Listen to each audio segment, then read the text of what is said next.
মাদক চোরা কারবারির সাথে যুক্ত, তাকে এমপি বানায় শেখ হাসিনা। লক্ষ্মীপুরের পাপুল নামে একজন এমপি অত্যন্ত ঘনিষ্ঠ ছিলেন শেখ হাসিনার, যিনি মানব পাচার করতেন। এরা ছিল শেখ হাসিনার আমলের অত্যন্ত সম্মানিত ব্যক্তি। প্রকাশ্য যাদের বিরুদ্ধে বিভিন্ন হত্যাকাণ্ড, টাকা পাচার এবং নানাবিধ অবৈধ কর্মকাণ্ডের অভিযোগ রয়েছে, মানে ফ্যাসিবাদী দুঃশাসনের মোটা দড়ির মধ্যে গোটা জাতির কণ্ঠকে আটকে রাখার পরও যতটুকু খবর প্রকাশ পেত, তাতেও দেখা গেছে যে তার ব্যবসায়ীরা, চট্টগ্রামের ব্যবসায়ী এস আলম থেকে শুরু করে সালমান এফ রহমান থেকে শুরু করে যারা শেখ হাসিনার ঘনিষ্ঠ, তাদের টাকা পাচারের কাহিনী, সিন্দাবাদের গল্পকে হার বানিয়ে নতুন রূপকথার গল্প বাংলাদেশের মানুষ শুনেছে, যেটা রূপকথার মতো গল্প হলেও এটি বাস্তব এবং এটি অত্যন্ত সত্য ঘটনা ছিল। এদের বিত্তবিলাস সারা পৃথিবীতে ছড়িয়েছিল। কোন মন্ত্রীর পুত্রের খুব দামি ফ্ল্যাট আমেরিকানরা যেখানে কিনতে সাহস পায় না, আমেরিকার ম্যানহাটনে, সেইখানে সাবেক মন্ত্রী নাসিম সাহেবের পুত্রের ফ্ল্যাটের খবর আমরা জেনেছি, আমরা পেয়েছি আওয়ামী লীগের একজন এমপি এবং মন্ত্রী তার 250 মিলিয়ন পাউন্ডের কয়েকটি বাড়ি লন্ডন, ইংল্যান্ডের বিভিন্ন জায়গায় ছড়িয়ে পড়েছে, যেটা আন্তর্জাতিক গণমাধ্যমে থেকে আমরা পেয়েছি। এটা অত্যন্ত সত্য ঘটনা, এটা আমরা বানিয়ে বলছি না, ডকুমেন্ট সহ এসছে। সামান্য একটি ঘটনার কথা বললাম। যিনি ইংল্যান্ডে রাজনীতি করেন, শেখ পরিবারের, তিনিও শেখ হাসিনা এবং শেখ পরিবারের যে চেতনা, দেশের মানুষের কথা বলে দেশের মানুষের পকেট কেটে বাইরে পাচার করা, সেখান থেকে তিনিও মুক্ত নন। টিউলিপ সিদ্দিকী, তিনি ইংল্যান্ডের এমপি। সেখানে একজন রাজনীতিবিদ বা এমপির দুর্নীতি করা যে কত বড় মহাপাপ দেশে, দুনিয়াতেই প্রশ্নই আসে না। সেইখানে তার ফ্ল্যাট একজন ব্যবসায়ী ঘনিষ্ঠ শেখ হাসিনার, সে গিয়ে দিয়ে এসছে, এবং নিজে যে ফ্ল্যাটটি থাকতেন সেটি তার বোনের, সেখানে তিনি উঠেছিলেন, তার ফ্ল্যাটটিও রয়েছে। আর কত গল্পের কথা বলব। তার বিয়াই, তার মামাতো ভাই, তার খালাতো ভাই, তার চাচাতো ভাই, এরা ছিল বাংলাদেশের এক একটি জেলার এক একজন আমির, এক একজন সুলতান হয়ে উঠেছিল। ছাত্রলীগের একজন নেতার 2000 কোটি টাকা পাচারের ঘটনার কথা আপনারা জানেন, তাও আবার ডিস্ট্রিক্ট পর্যায়ের নেতা, কেন্দ্রীয় নেতা না, জেলা পর্যায়ের একজন নেতার 2000 কোটি টাকা শেখ হাসিনার আমলেই প্রকাশিত হয়েছে। ছাত্রলীগ থেকে তথাকথিত ডাকসু নির্বাচনে জিএস হয়েছেন এবং ছাত্রলীগের সভাপতি জাহাঙ্গীরনগর বিশ্ববিদ্যালয়ের ভিসির সাথে সেখানকার একটা ঠিকাদারি নিয়ে চাঁদা কত পাবেন, 53 কোটি না 50 কোটি টাকা, সেটি তৎকালীন ভিসি ফারজানার সাথে টেলিফোনে কথোপকথন করছেন। সেটা আবার ভাইস চ্যান্সেলর আওয়ামী লীগেরই লোক, শেখ হাসিনার অত্যন্ত প্রিয় ভাজন, তিনি আবার সেটা ফাঁস করে দিয়েছেন। এই রাজত্বের মধ্যেই হ্যাঁ, আপনি চিন্তা করতে পারেন, শেখ হাসিনা গর্ব করে বলেন যে তার যে ঘনিষ্ঠ পিয়ন, সে হেলিকপ্টার ছাড়া বাড়িতে যায় না। এটা দুঃখ করে, আফসোস করে না, এই কথাটা বলে তিনি ভিতরে ভিতরে গর্ব করছেন। 400 কোটি টাকা তার সেটা প্রধানমন্ত্রী নিজে বলছেন। শেখ হাসিনার ঘনিষ্ঠ এস আলম তার বাড়ির একজন কাজের লোকের নামে তার লুট করে নেওয়া একটি ব্যাংক থেকে, সেটাও বোধহয় 2-3 হাজার কোটি টাকার নিচে না, তাকে ঋণ দিয়ে দেওয়া হয়েছে তার নামে। শেখ হাসিনা দেশটাকে কি করেছিলেন? দেশটাকে করেছিলেন লুট করার, একেবারে ঝেঁটিয়ে জনগণের টাকা নিজের কাছে পুঞ্জীভূত করে রাখার তিনি কাজ করে গেছেন। টাকা অধিকাংশই পাচার হয়েছে, কিছু টাকা হয়তো এখনো রয়ে গেছে ঘাপটি মেরে। এটা এখন নানাভাবেই তারা খরচ করার চেষ্টা করছেন এবং সেটা দিয়ে নানা ধরনের নাশকতা আমরা বিভিন্ন জায়গায় আমরা দেখেছি। আমি কয়েকদিন আগেই বলেছি যে পহেলা বৈশাখে আনন্দ শোভাযাত্রা করতে গিয়ে যে প্রতীকগুলো ব্যবহার করা হয়েছিল আন্দোলনের, সেই প্রতীক করার কারণে এবং ফ্যাসিবাদের প্রতিকৃতির কারণে মানবেন্দ্র ঘোষ, একজন নামকরা ভাস্কর্য এবং মেধাবী একজন শিল্পী, তার বাড়ি, গ্রামের বাড়ি আগুনে ভস্মীভূত করে দেওয়া হয়েছে। আমরা গেছিলাম কয়েকদিন আগে সেটা দেখতে।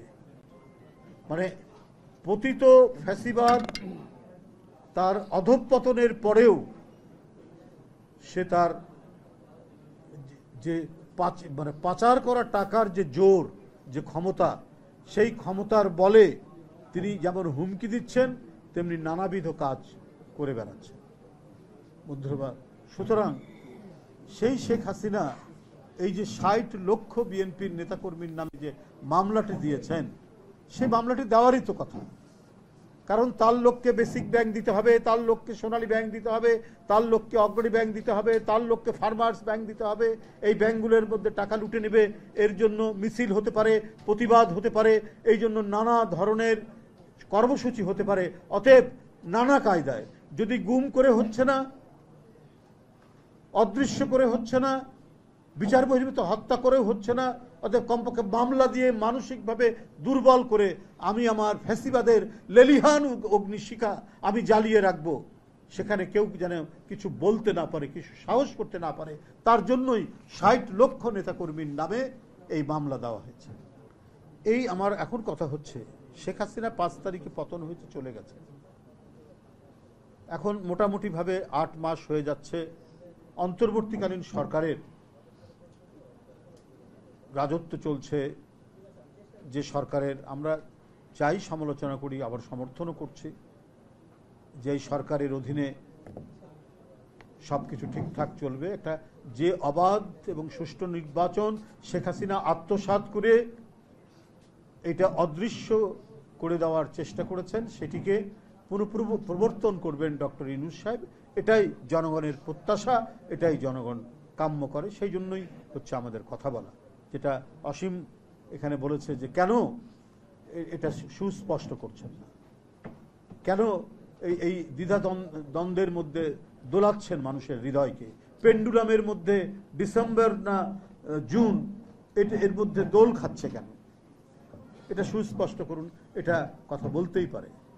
আর আমরা যেটা বলতে চাই যে 60 লক্ষ মামলা, আমি জানি না যে আমাদের মামলা প্রত্যাহার হয়েছে কি, প্রায় উকিল খবর দেয় কালকে কিন্তু আসবেন, আজকে একটা মামলা উঠতে পারে। কেন আজকে আমাদেরকে দিনের পর দিন, মাসের পর মাস কোর্টের বারান্দায় আমাদেরকে লেফট রাইট করতে হয়েছে, আমাদেরকে কুইক মার্চ করে ওখানে হাঁটাহাঁটি করতে হচ্ছে, নির্মমভাবে আমাদেরকে এজলাসের মধ্যে দাঁড় করে রেখেছে।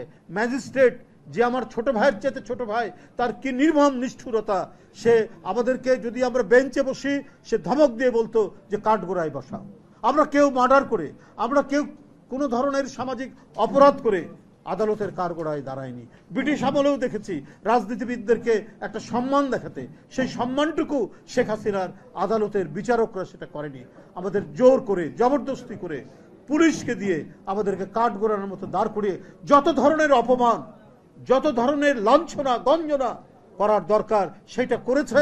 শুধুমাত্র তার লুটপাট, তার অনৈতিকতা এবং দেশের গণতন্ত্রকে গ্রাস করে নিয়ে আজীবন মহারানী হয়ে থাকার তার যে আকাঙ্ক্ষা, সে আকাঙ্ক্ষা বাস্তবায়ন করার জন্য এই আদালতকে দিয়ে কাজ করেছে শেখ হাসিনা। তাহলে আজ 8 মাস হলো নেই, এই মামলাগুলো কেন প্রত্যাহার হয়নি? অনেকেই বলতে পারেন প্রধান উপদেষ্টা, আমরা শুনেছি তার মামলা সব প্রত্যাহার হয়ে গেছে। উনিও শেখ হাসিনার ঈর্ষা, বিদ্বেষ এবং আক্রোশের শিকার।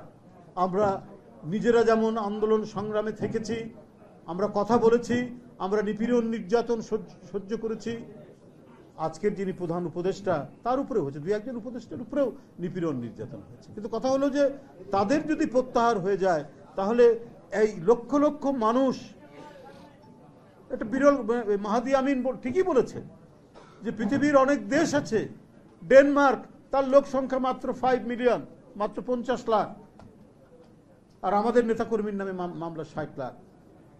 একটি দেশের জনসংখ্যার চাইতে বাংলাদেশে আসামির সংখ্যা বেশি, তো কেন এটি হবে? এই প্রশ্ন তো হতেই পারে, এই প্রশ্ন তো করতেই পারি। কখন দেশের এই বাংলাদেশ একটা স্থিতিশীল শাসনতান্ত্রিক পদ্ধতিতে চলে আসছে না অনেক দিন ধরে, কখনো ডিক্টেটর আবার তার বিবর্তন হয়ে সে আবার ক্রমাগতভাবে ফ্যাসিস্ট হয়ে উঠে এই কাজগুলি করেছে। তাহলে দ্রুত এটা নিরসন করা দরকার ছিল।